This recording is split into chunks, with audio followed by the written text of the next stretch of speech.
Welcome to this explainer. Today, we're putting on our art conservator hats. We aren't just making things look pretty to hang on a wall. No, we're diving into the actual science-backed approach to building a structural, protective package around the pieces you value most. The anatomy of preservation framing. So, let me ask you a serious question. Is your picture frame secretly destroying your art? Think about it. Most of us just frame a photo, a historical document, maybe a painting, slap it on the wall, and consider it completely safe. But long-term display? It is actually fraught with hidden dangers. If a piece isn't framed correctly, the exact materials you thought were protecting it will actually cause irreversible damage over time. We are talking about severe fading, harsh yellowing, discoloration, and literally the absolute embrittlement of the paper. Long-term environmental exposure is, quite frankly, a killer for paper-based materials. Okay, let's dive into this.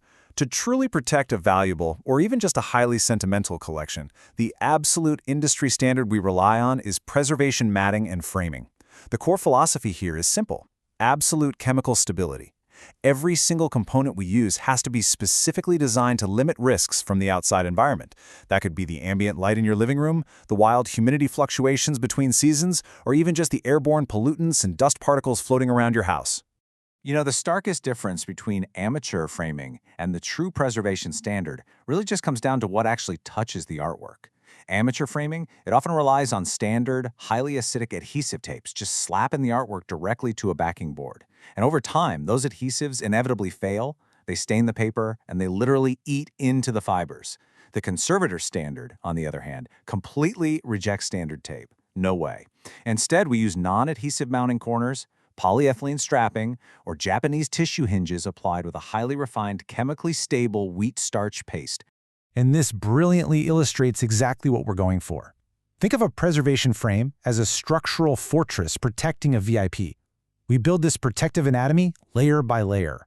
Layer 1, the hinging. Layer 2, the mat board. Layer 3 is the glazing. And layer 4, the backing. Let's break down exactly what goes into building each of these defensive walls. Let's kick things off with layer 1, the hinging.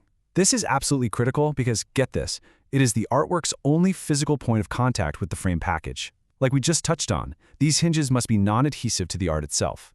Using materials like polyethylene strapping or specialized mounting strips ensures absolute chemical stability. Now, if you absolutely must use adhesives, they have to be archival. But ideally, the artwork just floats within these non-adhesive restraints.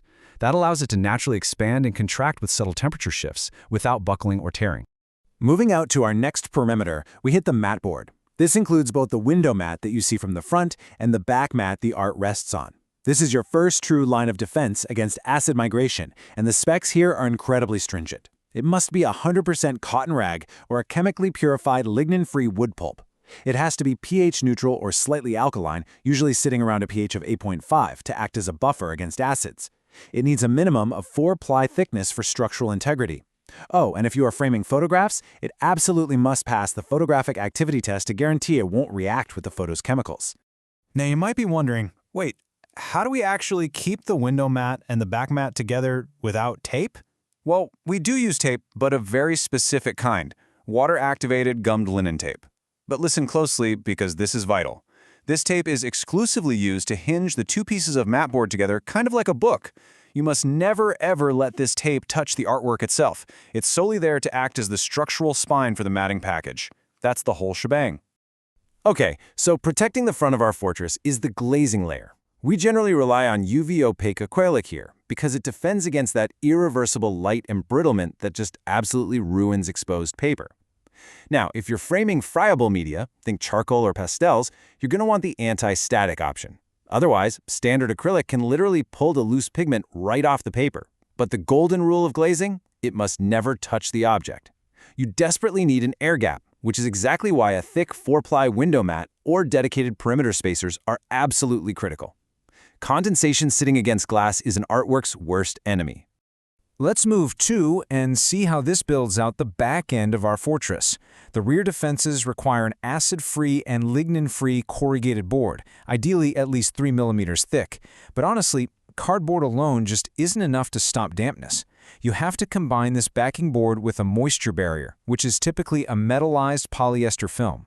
This 1-2 punch stops humidity and airborne pollutants from creeping through the back of the frame and attacking your art from behind. Before we assemble the whole package together, we need to quickly understand a specific industry term, the rabbet. The rabbet is basically the interior stepped edge or the lip of a frame's profile. This little channel is the exact spot where our fully assembled preservation package, the glazing, the mat, the art, and the backing will securely sit. Now, here is something really interesting, the hidden danger of the frame itself. If you are using a raw wood frame, well, that wood naturally off-gases acids over time. To prevent those raw acids from penetrating our newly built, perfectly pH-neutral mat package, we have to seal the rabbet. You do this by lining that interior wooden lip with a barrier film. We usually use a specialized aluminum or polyester tape with an acrylic adhesive to just seal it right up. Once the whole package is nestled perfectly into that lined rabbet, it's time to secure it. The professional standard dictates using rigid pins or brads driven right into the frame to hold everything tightly in place. Notice what's conspicuously missing here? Tape. You should firmly, absolutely say no to using standard masking or packing tapes to seal the back of the package to the frame. Those adhesives are just going to fail, degrade, and off-gas over time, completely compromising the safe little environment you just spent all that time building. So, our preservation package is totally complete. The fortress is built, but here is a quick reality check for us. A pristine, chemically stable preservation frame is completely useless if it crashes to the floor. Transitioning from frame construction to the actual display is where a lot of amateur efforts literally fall apart. We have to know how to safely hang this masterpiece. Professional installation really just comes down to one golden rule. Wall type plus artwork weight equals correct hardware. Guessing? Not an option here. Guessing is exactly what leads to crumbled plaster, torn drywall paper, and destroyed art. You have to evaluate exactly what your wall was made of, and you absolutely must know the true final weight of your fully loaded frame, glass, backing, wood, and all. I know a lot of people default to standard picture wire strung right across the back. And sure, wire is forgiving during installation, but it introduces constant movement. It sags, it allows the frame to pitch forward, and it shifts every single time a door slams in the house. D-rings, on the other hand, are attached directly to the left and right sides of the frame. They distribute the load cleanly. In fact, according to gallery benchmarks, D-rings reduce uneven hanging by 70 to 80% compared to wire setups. It's a real game changer. Now, when you start dealing with truly heavy, wide, or just highly valuable pieces, you graduate to the French cleat. This is a brilliant interlocking metal or wood system where one side mounts to the wall and the other to the frame. A properly installed French cleat system can support up to 200 pounds per installation. 200 pounds! It turns a massive, heavy frame from a tipping lever into a beautifully distributed load that is going to stay perfectly level for decades. So the crucial point is matching your hardware to your reality. If you have a super light piece on standard drywall, hey, a simple picture hook directing force downwards is totally fine. But step up to a medium weight and you absolutely need an anchor or a stud. Dealing with heavy pieces or brittle plaster, that requires highly advanced hardware chosen really carefully for the conditions. And brick or concrete? Always use masonry-specific anchors. Just match the weight to the wall material every single time. Finally, even with the absolute perfect frame and the perfect hardware, the room itself still matters. You always want to hang your art on interior walls, mostly because exterior walls fluctuate wildly in temperature and moisture. Keep the art completely out of direct sunlight. Hang it far away from fireplaces, radiators, or HVAC vents that are just going to blast it with heat or dry air. And whatever you do, please keep archival materials out of attics and basements where environmental extremes and unexpected water leaks are basically just waiting to happen. If you take just one thing away from this explainer today, it should be this core conservator's ethos. A frame's true job isn't just decoration, it's preservation. All the time, the effort and the scientific exactness required to build these chemical and physical barriers, that is what ensures a piece of paper survives not just for the next few years, but for the next few generations. Take a look around your own home right now. Look at the art, the diplomas, the priceless family photos hanging on your walls. Are they silently baking in acid, or are they truly protected?